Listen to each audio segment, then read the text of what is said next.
దేవుని వాక్యాన్ని అనుదినం ఆయన గడప ఎదురు కాల్చుకొని ఆయన ఉపదేశం విని వారు ధన్యులు అని రాయబడింది. ఆయన వాక్యోపదేశాన్ని రాసుకుందాం. డైరీలు తీసుకోండి, మీ పెన్స్ రెడీ చేసుకోండి.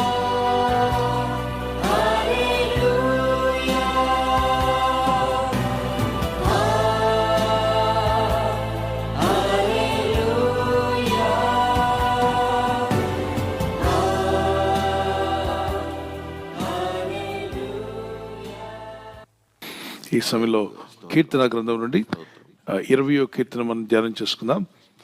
20వ కీర్తన మొదటి వచనం నేను చదవగా 2వ వచనాన్ని మీరు చదవండి. ఉదయకాలం ఈ ప్రాతకాలం దేవునికి మహిమ కలుగును గాక,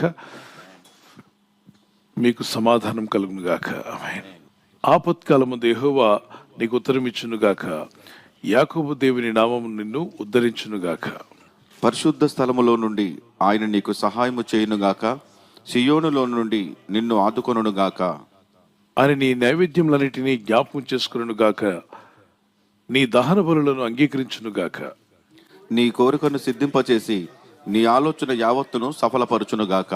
యెహోవా నీ రక్షణను బట్టి మేము జయోత్సాహము చేయుచున్నాము, దేవుని నామమును బట్టి మా ధ్వజం ఎత్తుచున్నాము. మా ప్రార్థనలన్నీ యెహోవా సఫలపరచునుగాక. యెహోవా తన అభిషక్తిని రక్షించునని నాకిప్పుడు తెలియను. రక్షణార్థమైన తన దక్షిణ హస్త బలము చూపును. తన పరిశుద్ధ ఆకాశములో నుండి అతనికి ఉత్తరమిచ్చును. కొందరు రథములను బట్టి, కొందరు గుర్రములను బట్టి అతిశయపడుదురు. మనమైతే మన దేవుడైన యెహోవా